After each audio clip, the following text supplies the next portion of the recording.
This program is designed to provide general information with regards to the subject matters covered. This information is given with the understanding that neither the hosts, guests, sponsors, or station are engaged in rendering any specific and personal, medical, financial, legal, counseling, professional service, or any advice. You should seek the services of competent professionals before applying or trying any suggested ideas.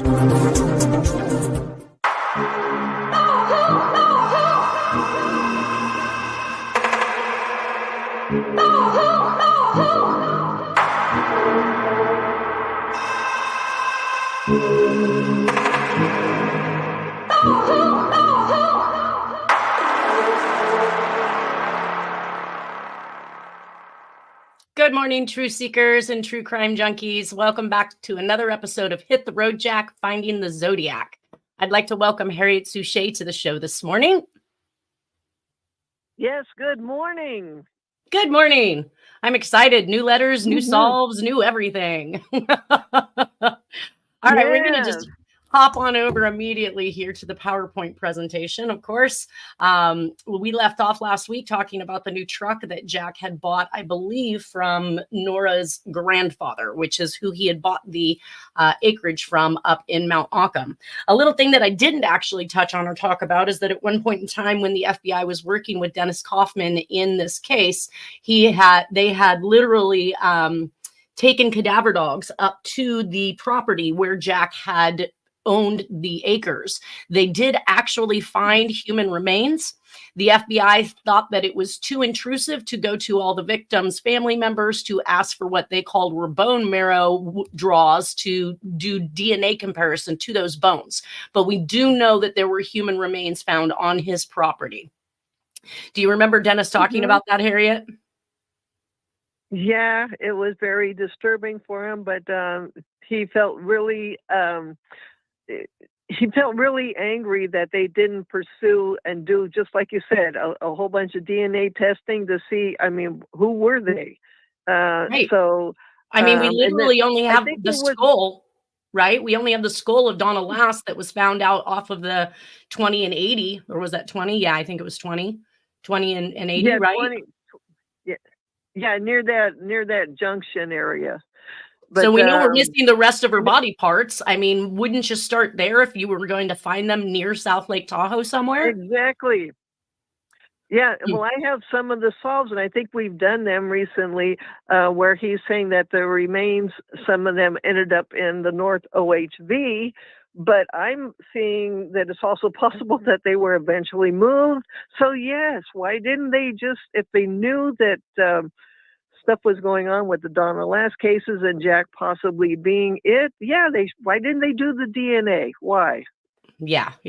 That kind of takes me back to them saying that they found Jack's son's DNA on a water bottle at a crime scene where a female victim had been found murdered. And the FBI indicated that, just because his DNA was on the bottle doesn't mean that he wasn't just driving by and flipped his bottle out the window and it miraculously hit a dead body, when we're talking about the possibility of Jack being the Zodiac.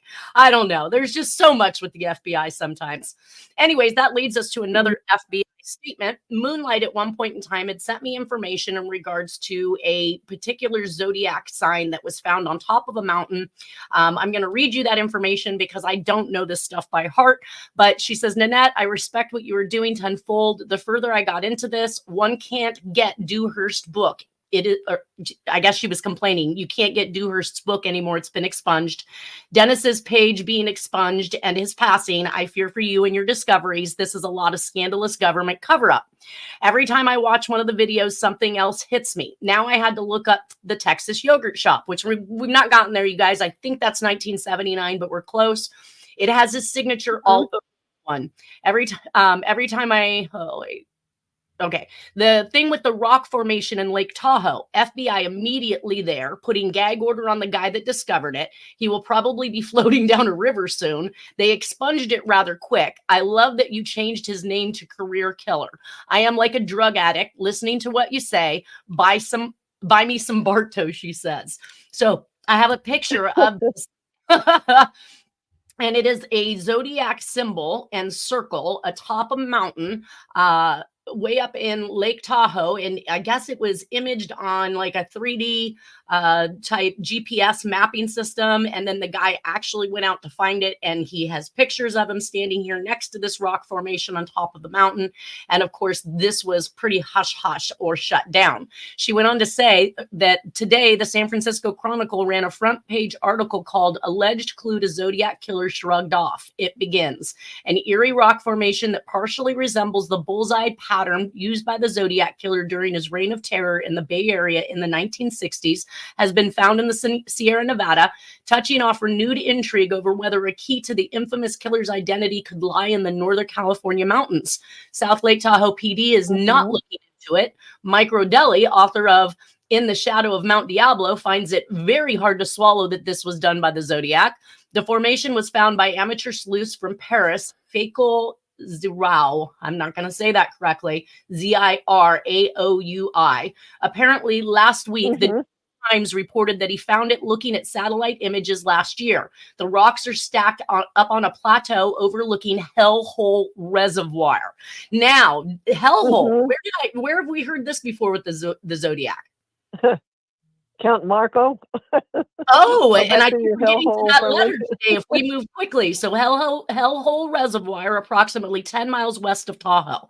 So that makes it extremely interesting. Or did this guy from Paris create this entire thing over the Hellhole Reservoir just to kind of throw some interesting pieces back into the mix for the Zodiac? We shall never know. Anyways.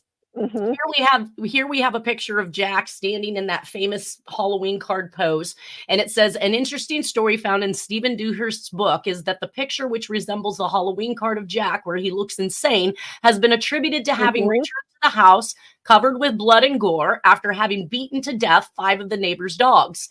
What set off the rage was unclear. Maybe he did not like their noticing his comings and goings. Maybe they just annoyed him with their barking, or maybe he just needed to kill something. But once he started, he killed them all and then returned triumphantly to his family. That is just sick. But we know that Jack has been an animal killer for a long time. Household pets, family pets, other people's pets, small game hunter. I think even on into larger game as well. On March 29th of 1974, we talked about Jack purchasing the 1963 Dodge pickup from Alfonso Cosme Chacon, Nora's grandfather, who resides in South Lake Tahoe at this time. And Jack lists his address as the General Road, Mount Auckham, California. And that is the property we were just discussing where the human remains were found. Also in March of 1974, a woman had stopped at a stoplight at night on the fringes of Santa Rosa. She was terrified when a middle-aged man leapt out of the bushes next to her car. He grabbed the door handle, opened the door, and trying to climb in, reaching for her. She gave the car some gas, and she described to the police how he had briefly held his grip on the door and then fell to the pavement behind the car. She described the attacker to the sheriff's office. This comes from Stephen Dewhurst's book and should be sourced, but he relates it to an inscription that he believes was done the following April by a doctor, when in fact the report was not taken until February 27th of 1976, which is almost 2 years after what this book states. But this could also be another one of the injuries that the Dr. Jennis had noticed, because he had mentioned that it looked like Jack had some scuffs, some abrasions and things. And Jack tried to say he was playing with some kids in the neighborhood. Now we know Jack's not playing with anybody. Yeah, he's working, but he's not playing. So, he's not playing with kids. Based on what Dennis said, he is not a loving, let me play with you father. This is almost 70 miles from South Lake Tahoe, where Nora is said to have been since 1971, when Dennis is 4 years old. This particular picture, I believe, is it must be a move somewhere that I'm not aware of. Anyways, April 14th of 1974, which is Easter. Nora has pictures of Easter. I don't see Jack, but I do see Don, Jack's brother, and I do have an arrow pointing directly to him in the picture. We can see him in the background, so we know that Jack is present. These pictures are probably at the Mount Auckham residence, is going to be my guess, because it looks like the Placerville area or the just below South Lake Tahoe. Now, here is a police report that Jack has filed, and we can see where Mount Auckham Road is versus Somerset, where he is indicating his address is now at this point on May 7th of 1974. So I don't know how he's going back and forth from one spot to the next. I mean, he just showed Mount Occam when he purchased the Dodge pickup truck. And now this police report lists him at Star Route, Somerset. May 7th, 1974, Jack confirms the presence in Mount Occam with a police report filed on Danny Reynolds, who is now 18 years old, for stealing the wrecked motorcycle with the damage to the right handlebar and dents in the front fender, which confirms Jack's accident on it. Jack is reporting a stolen motorcycle that belongs to Doris Reynolds, who was his ex-wife or to-be ex-wife while because I don't believe that their divorce is finalized at this point, but who lives in San Jose, California at this time by her son, Danny Reynolds, again, confirming that Danny Reynolds was in the area with Jack following his release from CYA. The divorce was, so the divorce was said to be final once in 1971. So why would Jack retain anything of Doris's? It's in her name. There's a lien holder on it. There's money still owed on it. And for whatever reason, he has it. And it shows that it has 2 flat tires and no battery. So how the heck did Danny Reynolds run off with it unless he had somebody that could help him trailer it to take it away? I just really don't know. Doris would do whatever Jack wanted so as to not be a victim of his wrath. She may have just left this bike with him and chose not to fight over it. Her father was a head official in the federal penitentiary system, so why would she tolerate the likes of Jack? I mean, she comes from a family where they oversee the criminal system, and here is this woman who is deathly afraid for her life. She's allowing her children to continue to be around him. She's giving Jack anything he wants, but she is definitely trying to get away. So I'm confused, though, because he indicates that Mount Occam Road, 1.5 miles of south of Gray's Corner, which is where he is supposed to live and where the motorcycle was stolen from. However, he lists his current address, as I said, at Star Route, Somerset, California. I don't know what's going on there. That brings us to the Badlands letter. Whoop, whoop. Yes, okay. I got a funny story to go with it. Go for it. Well, what I sent you was all these puzzle pieces I knew were supposed to be there, and one of them was the smoking or smoldering cigarette. And Dennis and I agreed that thing you can really see it really well in the original Zodiac book by Robert Graysmith. He had great pictures of the evidence. So anyways, the long story short is Dennis and I are getting ready to do a show with Mystery Zone Productions, and we're looking at the page, and I said, Dennis, I always thought that looked like a burning cigar or a burning cigarette in that section of the letter. And Dennis, being so diplomatic, says, you dumb, stupid bitch. Jack didn't smoke cigars. He smoked a cigarette. And then I asked him, well, why would he put a cigarette there? And then he says, well, why don't you just hold a fucking damn seance and ask him? He's dead. I don't know. It's a clue. It's a cigarette. Yeah, Dennis was really rough. You definitely had to have a palate for him. I'm for sure. There were times when I thought, oh Lord. All right. So is that where you're looking at the cross out of the word expression turned back into express? No, it goes down. I'm trying to find it now. Yeah. Okay, where it says running, and I see that. Got this. It looks like a smudge mark to me. Robert you guys can see whatever. Book, yeah. It looks like a cigarette in Robert Graysmith's book, and I said, okay, I had that. So you want me to read it to you? Because no, because I haven't even introduced it yet. Hold on, let me do my job. Oh, sorry. Sorry, woman. I'm sorry. Let me go. I'm so excited about this too. I know. Received May 8th of 1974. It was to the editor of the SF Chronicle, Fifth and Mission, which Fifth and Mission is one of the forms we saw in the way the address was arranged in other Zodiac letters. San Fran. It is listed on the FBI FOIA file of suspected letters from the Zodiac. So, but it doesn't list anything for DNA and cells, so they must not have gotten anything off of it.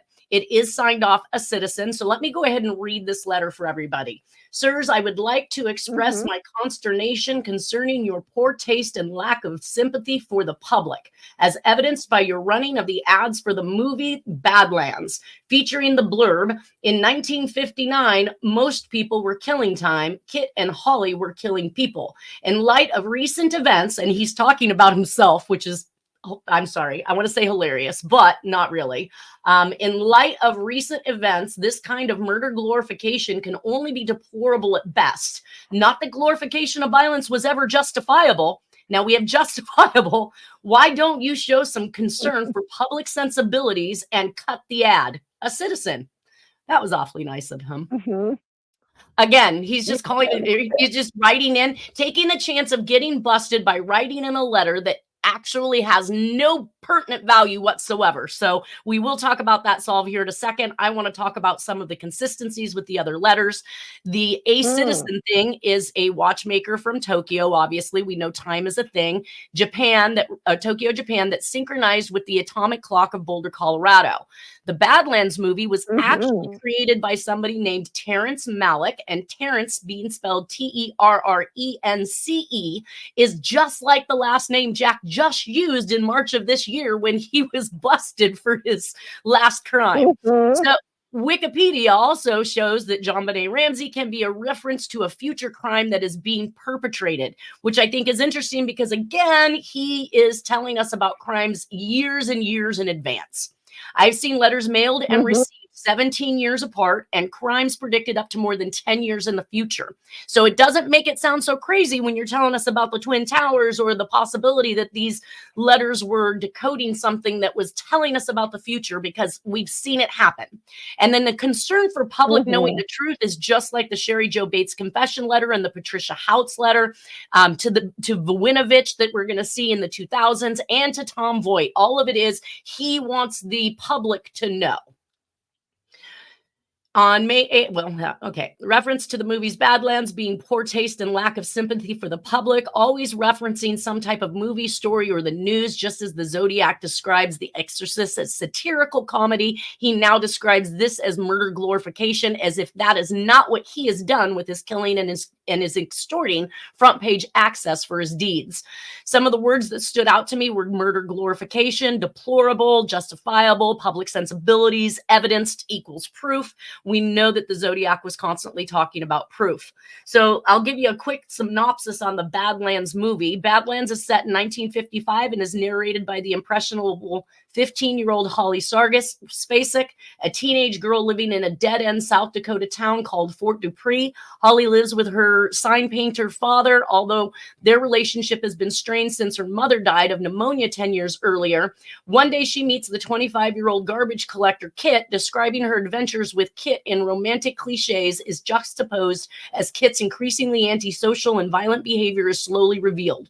Holly's father disagrees with their relationship, so he kills Holly's dog. Kit kills him in retaliation. Then they fake suicide by burning down the house and take off on the run together, making their way towards the Badlands of Montana. They leave a trail of dispassionate and seemingly random murders throughout the Midwest behind them. Their faked suicide didn't work, however, but despite bounty hunters and police on their tail, it does not hinder their killing spree. The two are eventually arrested. Kit is executed for his crimes, while Holly receives nothing more than probation. I don't know how that happens, but that brings us to your solve. So here on this particular slide that I have up, you have circled a significant amount of information in this communication. Is this the information that you used in order to decode this message? Yep. And what led you to these particular words? Well, over the years, I was finding out, you brought up about the Sherry Jo Bates confession letters and things. One of those, did that one a couple of years ago. I was finding out that if a section was scratched out, you just, and that one was underneath it, you just wrote out the word scratched out and then whatever is scratched out. And then I had already know by now that an odd placing of something at the top of the letter, like sirs and a dash, that was a puzzle piece or two. and then the ending, a citizen, which is just, not how you send a letter. That was Right. a couple of puzzle pieces. So then then concerning, I knew that was, a puzzle pieces. So, and then murder glorification and things in parentheses, I was picking up exactly where and this would be called a stenographic code for sure, where these pieces were. And then Jack's trademark thing to me now, when you see an ampersand, you spell it out. So, Okay. so So take us then to the that solve now. anagram. And so go ahead and tell us how that anagram rolled out. It comes out as IO, his favorite trademark thing, documents, anyways, carbon copy, NLA, California, CREEP, CREEP, that's the Committee to Re-elect a President. This is a message meant for George Hodel. Okay, George Hodel, apparently he was connected to that committee. And then he's putting in parentheses, remember, it's a way of saying, like, remember what happened 20 years ago. He's saying railroad, train tracks, operator Hilliard, circa 19-year-old, pause, violence, ICE Elizabeth Short, in Cuesta, New Mexico.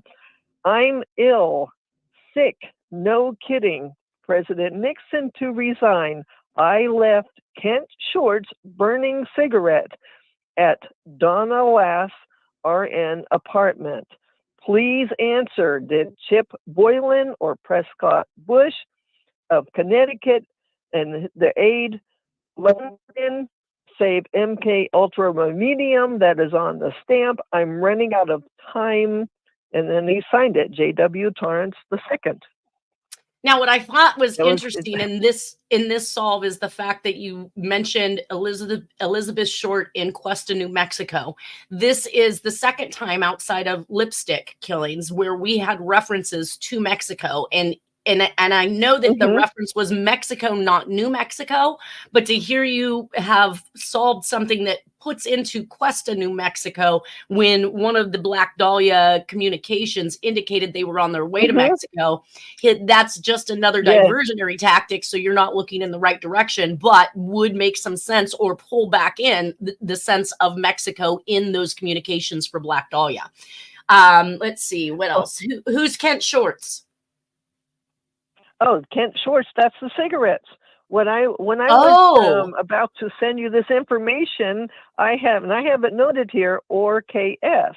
And I said, wait a minute, the or goes in between the two people, did these people save these stamps? And then KS is for Kent Shorts. I came from a family full of smokers. I'm getting chills right now.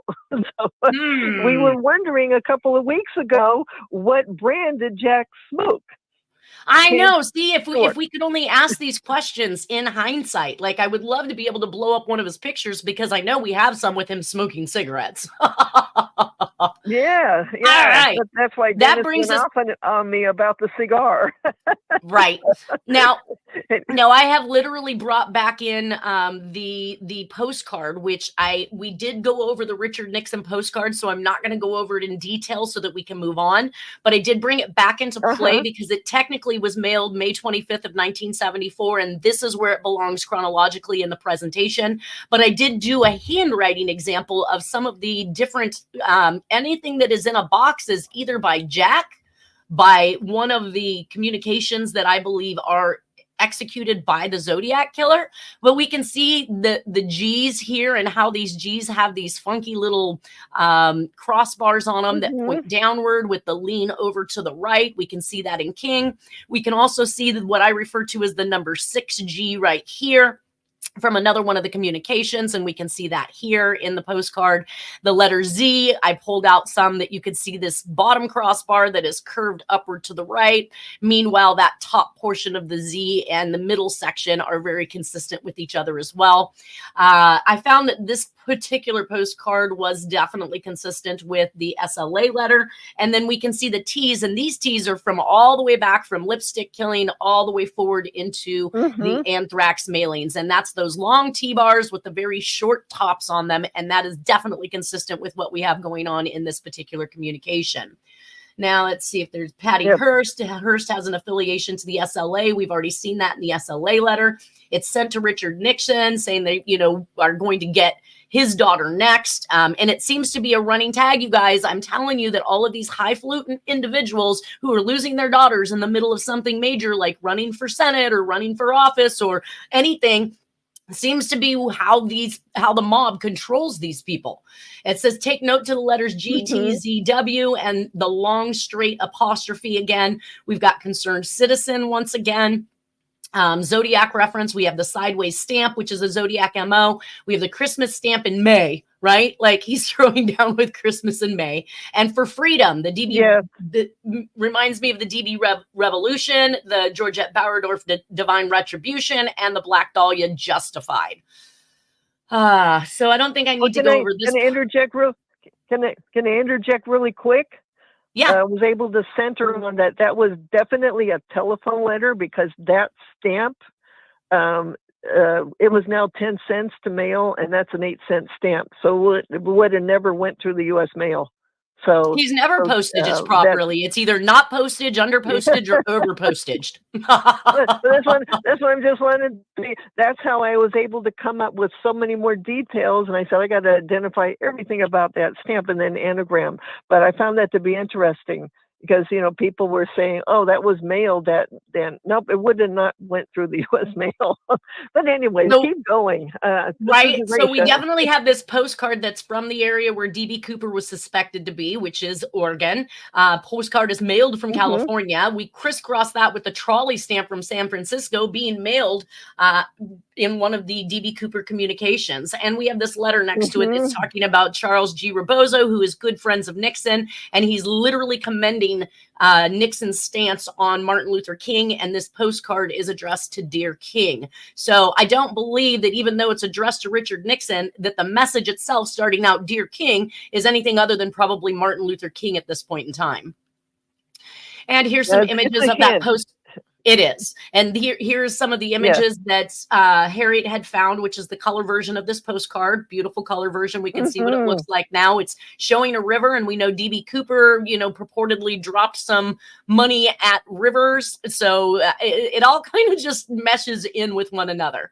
And we don't need to read that, Saul. Now, on May 29th of 1974, Jack is having officials check on the Social Security benefits that would have been awarded for permanent disability in November 2nd of 1973.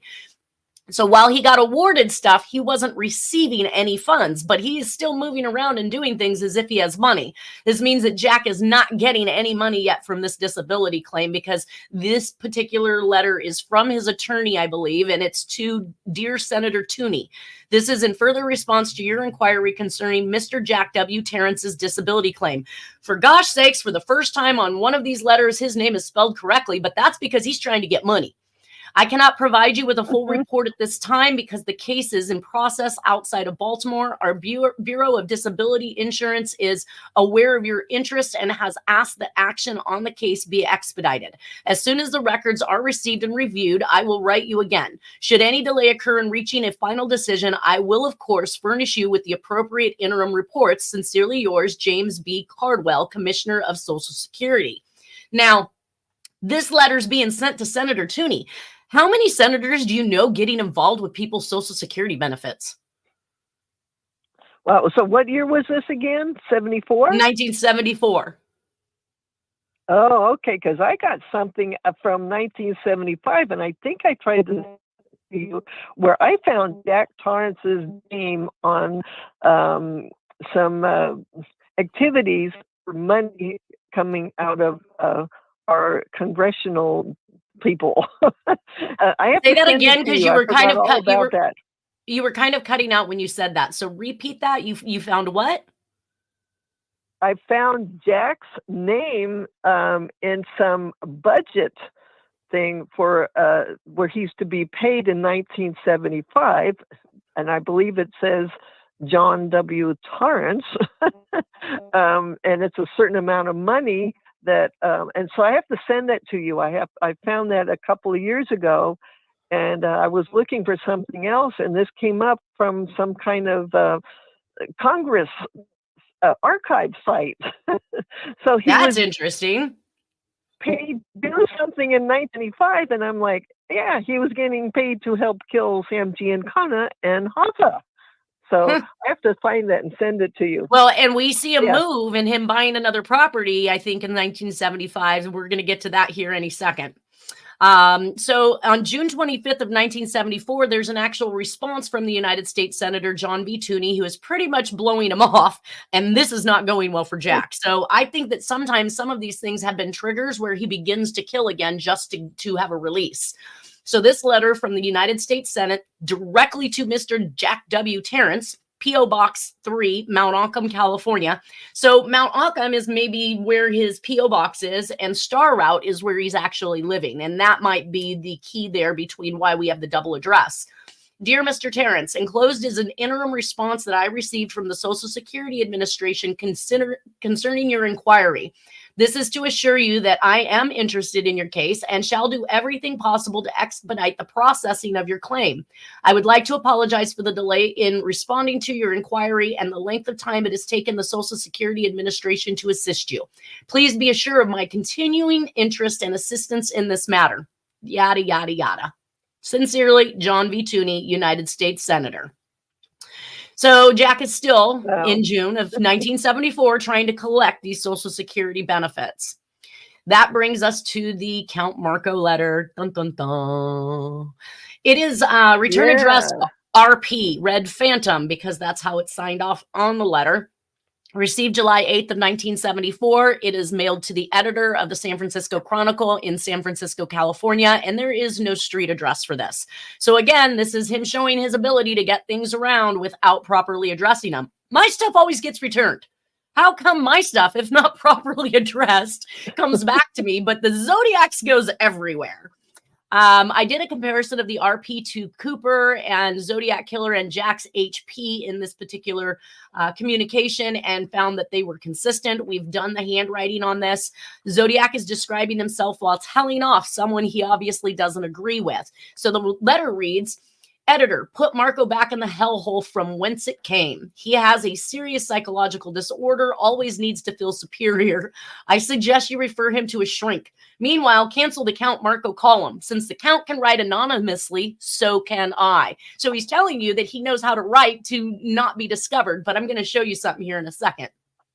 Signed off the Red Phantom, in parentheses, red with rage. So comparison of the Gladys Kern accomplice letter from 2/16/1948 and this new Red Phantom letter in 1974 showed that the H's were pretty much created in the same manner with very short stems above the actual hump of the H, and that's what we see happening here in this particular letter. So more proof that these are all the same killer. And the FBI FOIA files contains this letter, but there were no DNA or cells found on it. Let's see. So the Red Phantom letter in the consistencies with the Zodiac style of writing is very close to the poem Shakespeare book type lettering. He claims to be able to write anonymously. It is written again to the editor of the San Francisco Chronicle with a return address of RP. Jack's goodbye is next scouting out in Minnesota while traveling to Michigan to get the Donna Last Christmas card filled out as a possibility by Carol Settlemeyer. I still need to complete that examination, and I wish I had actually scanned her entire phone book, and I will show you guys in the future when we get to that phone book that I found what it was that made me think about that. On July 10th of 1974, there's a trial for poaching, and Jack purportedly is taken immediately to jail for a period of 30 days. Again, we did not find this in his private investigative reports and criminal activities or any type of convictions. Last seen July 11th of 1974 and found March 11th of 1975 is Deanna Hooper. She's partying in the area of Mare Island, Shipyard, and Columbus Parkway and St. John's Mine Road when she goes missing. This may not be Jack, obviously, because if he is incarcerated for 30 days and she doesn't go missing until July 10th, and his trial is on if his trial's on July 10th, he likely went to jail. Well, I suppose they could have given him time to handle his business before having to turn himself in. But it does say that he was taken immediately to jail for a period of 30 days. So we may be able to remove this one. Did you have any information on a Deanna Hooper? No, and these are some of the names that I'm going to have to work on because it's really strange that a lot of these names that we've came up with these names years ago, and now they've been erased, or it's hard to find. Right. They are very hard to find. We seem to be now the treasure trove for some real Zodiac cases. I have some information I still haven't unburied, and it's everything that I pulled from the internet when I initially started doing this before a lot of it was ripped down. It'll be interesting to go back through and see what I may have missed or what we cannot find anymore on the internet. Now, by the end of 1974, like I said, Jack is scouting Minnesota and Michigan. I have put together next to the Count Marco letter some writing of Jack where he's making a list for a car that he actually purchased and needed to repair. And we can see some of these things like these elongated C's and G's that are found in Jack's writing and the way they hover over the top of the next letter that they're next to. So you guys, look at this. This is just absolutely amazing. When he says he can write anonymously, what he doesn't seem to realize is that he does write like this even in his everyday writing. He just doesn't use it consistently or all the time. So it's not in the top of his mind as being my writing. He thinks more of it as a creative writing, but it still is writing. It's here. I did not get the Count Marco solve in there. Do you have that? Oh, I have it. I definitely have it. Let's read that. In the wording to Jack Torrance. So the whole letter I found out was, wow, it was easy, but a surprise. The whole letter is just an anagram. And so it breaks down to LL Couch Company, Dore. So I'm just going to read it because I don't want to confuse people.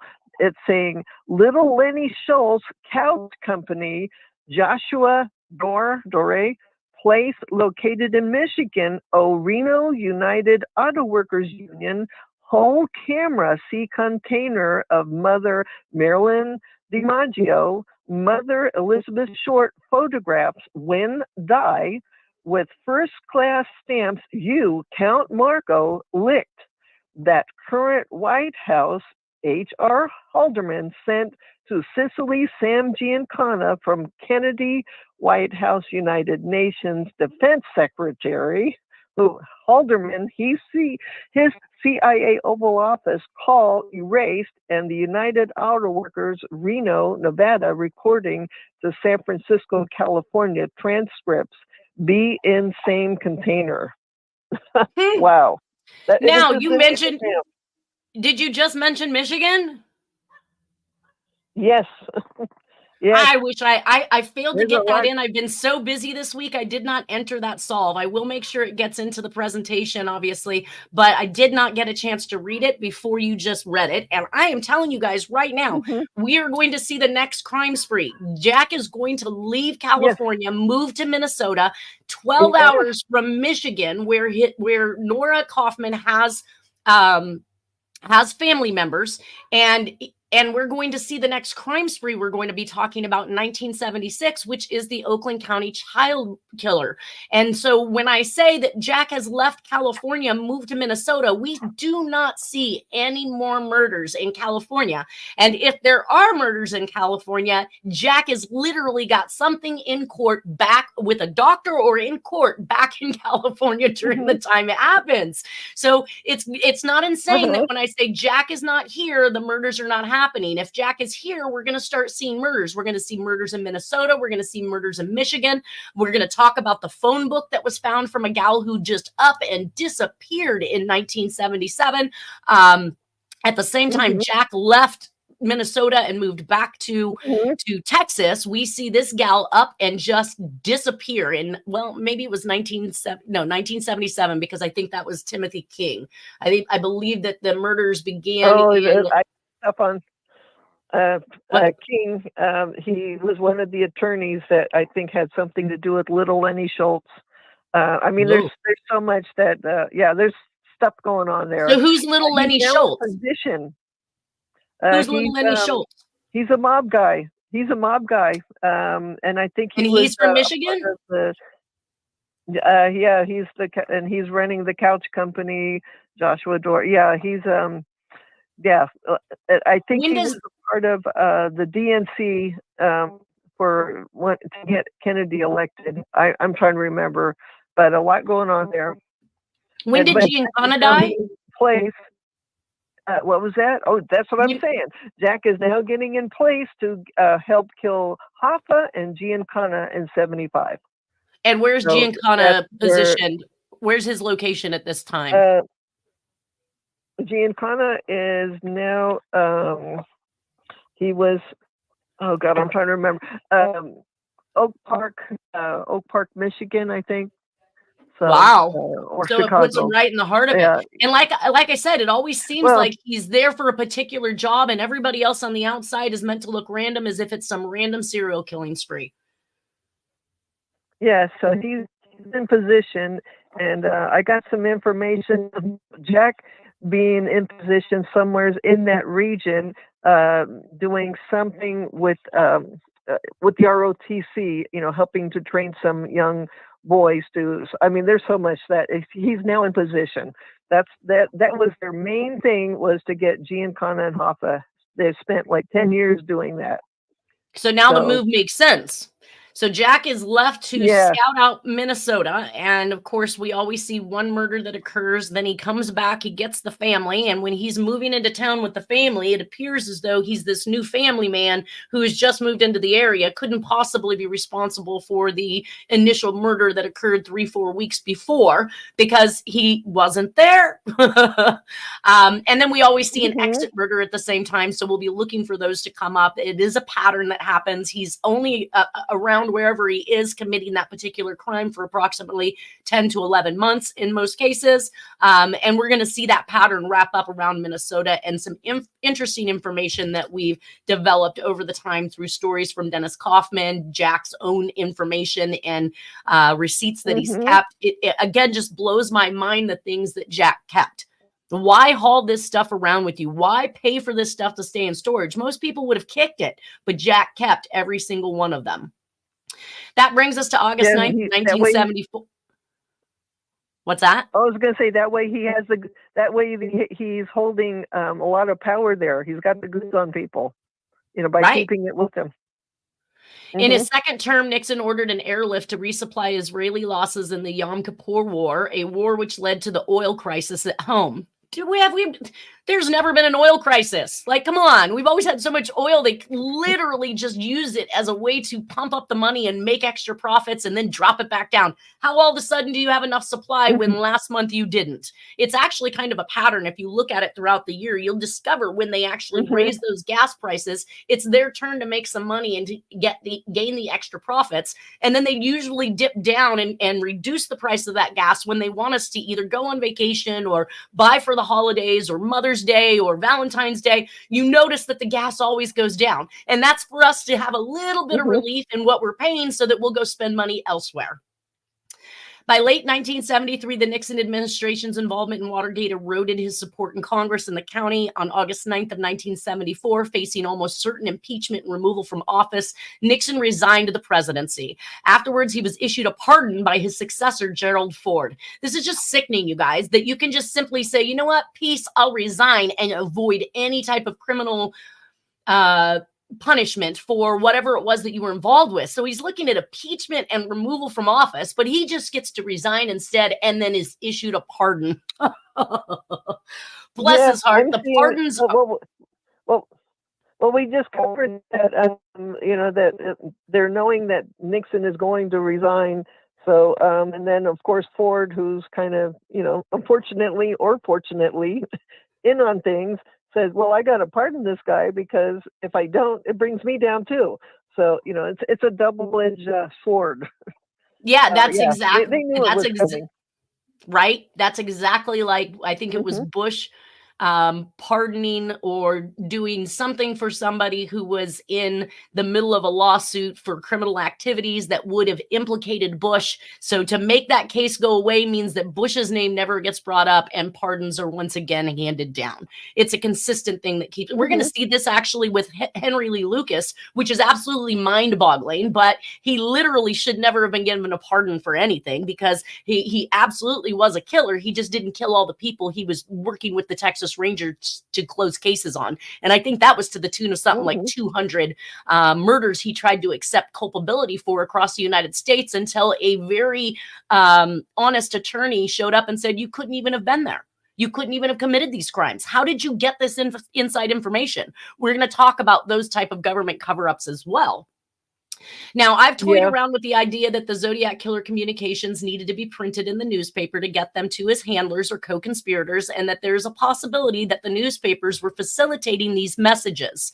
Hers seems to be somewhere in the mix always. In order for the newspapers to take him serious, he needed to kill. I have also considered that he may be the author for a group of individuals on some task for a higher authority. This new theory might explain why some believe that the Zodiac Killer took credit for crimes he didn't commit. Speaking with, I don't know when I wrote this, speaking with my boyfriend about this new message sent to the Zodiac Killer, he came upon a legitimate hypothesis based on Zodiac as the whole and as the message to the Zodiac Killer called Libra. 2 upcoming question Zodiac messages to Cancer and Leo, which I believe discusses the DB Cooper upcoming hijacking and the My Name Is cipher that clearly outlines the Taurus symbols 3 times with 13 symbols. 1, Zodiac, the handler, and 12 constellations. Jack had a fascination with Constellation Mountains in Arizona, and he told a story that 3 men went in and only 2 came out to Dennis. So that means that they killed somebody in those mountains, if that's to be believed.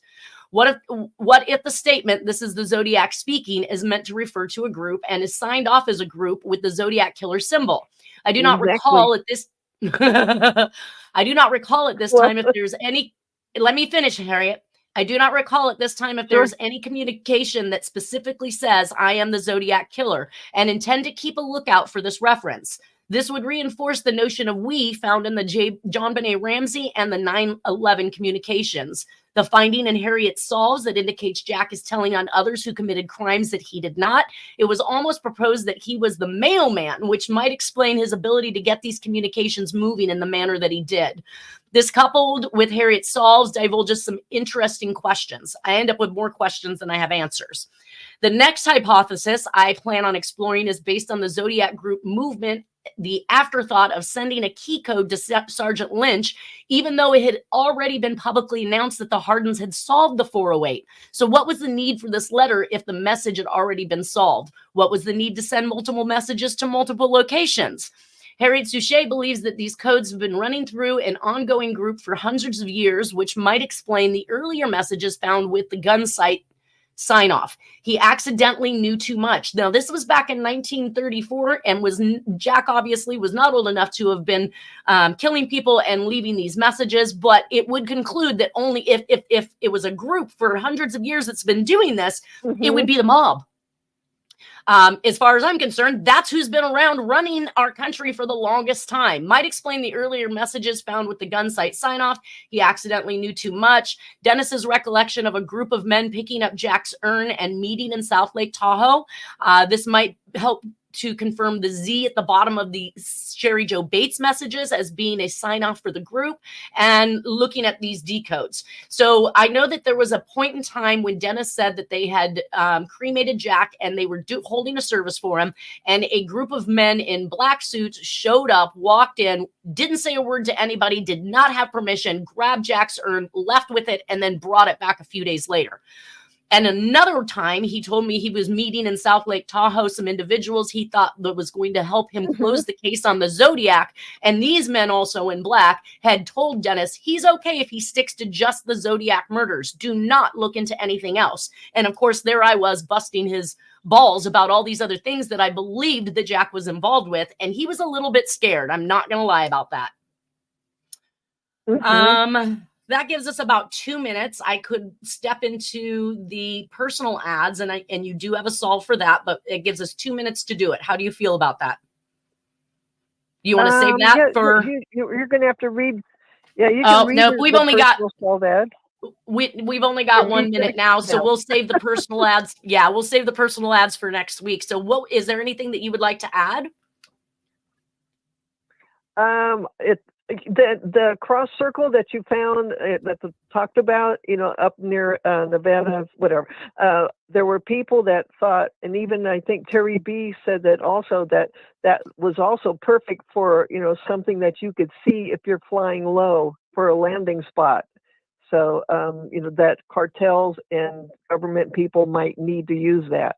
So that's what I would add. Yeah, if they saw it through a 3D satellite.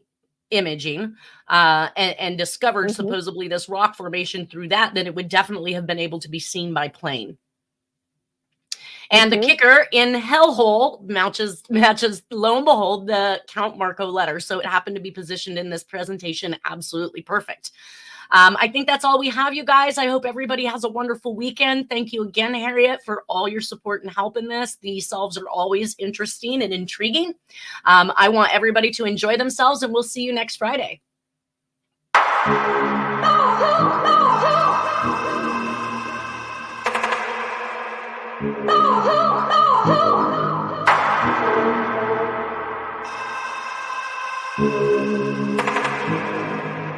Oh,